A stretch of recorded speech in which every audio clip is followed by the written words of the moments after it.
You and Draymond pretty early. You guys connected on 6 dunks. I mean, what kind of two-man game did you guys get going? We just played with a lot of pace. We were outrunning them, making sure that we kept the tempo of the game up.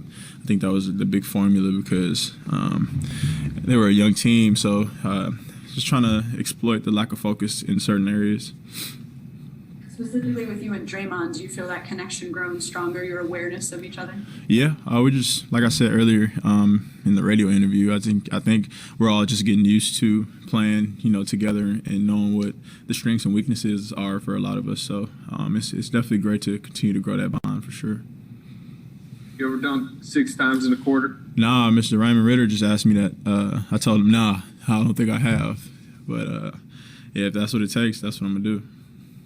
I'd have to look at the numbers, but are you getting more dunks this season than in past just because of the way this offense moves, do you think? I'm not sure. I would have to look at the numbers too. So, yeah, I don't know. Feels like it, though. Yeah, I was going to say, does it feel like you're getting easier looks than you ever have? Yeah, for sure. Do you remember the first time that you have ever dunked in your entire life? I think I was in 8th grade or summer of my 7th grade year going into 8th grade. It was an AAU tournament, played for the Houston Hoops. And then, I caught the little signature left hand. I couldn't cock it back yet, but yeah, left hand dunk coming down the right side. Has there been anyone in particular who you've been working behind the scenes with the most, just getting you integrated into this system? Nah, shout out to my trainer, Drew Hanlon. He's a basketball wizard. He sends me clips here and there. Kind of lacking right now. I hope he sees this, but he sends me clips, especially when I was going through my slump. He would just send me voiceovers and edits about, what I could do better, and I still watch those to this day. So, yeah, just also surrounding myself with just basketball minds. My dad has done a great job of keeping me on my toes. And obviously the great coaching staff here, they help me out on a daily basis. So, it's just been a blessing to be a student of the game while playing the game. Kelly, James Hill, Black News Channel. Is this ball club gelling, or what would you say? It looks like you guys are coming together. Oh, we're getting there.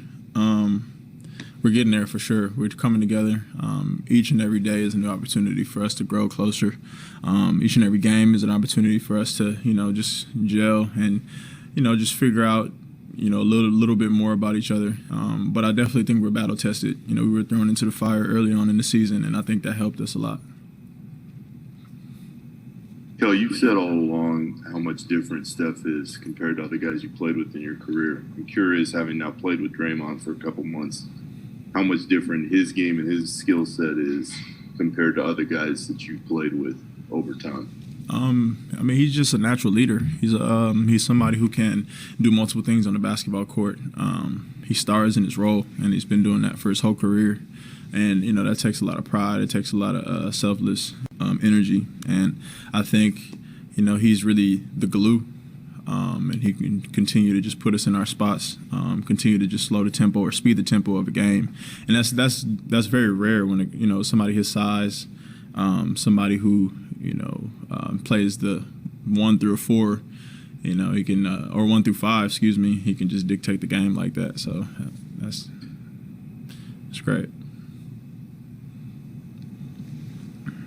Kelly, you take a lot of pride in defense. What's it like when you see this defense clicking, totally locked in, and what it does to other teams? Coach Kerr has been harping on that since day one. We have the size, we have the length, we have the athleticism to be a great defensive team. And, we have to just do that for 48 minutes for, each and every game that we play, because that's the formula, defense to offense. If we're playing in transition, everybody can thrive, and, I think that's the key. Is it realistic to play that intense level for 48 minutes? That's a lot to ask. No, it's not. But, the game's about ebbs and flows. We can bounce back whenever we make a couple mistakes. I think that's the mark of a great team, whoever can, refocus whenever the game kind of goes awry. Hey, Kelly, William Hammonds here, Sports Fans Rap. The coach said it was quiet going in to the locker room tonight. What was kind of going through your mind as compared to the last time you played these guys? We owed them. They beat us. T-Row hit a really tough shot to end the game. It was a lot of controversy to end that game as well. So, we just knew that we had to have a different level of focus to come out and beat them. So why so quiet tonight?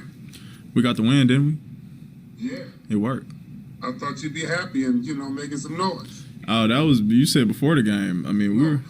Post game. He said going into the locker room. Oh, okay. I misread it. I apologize. I just think that, it's game 35, 34.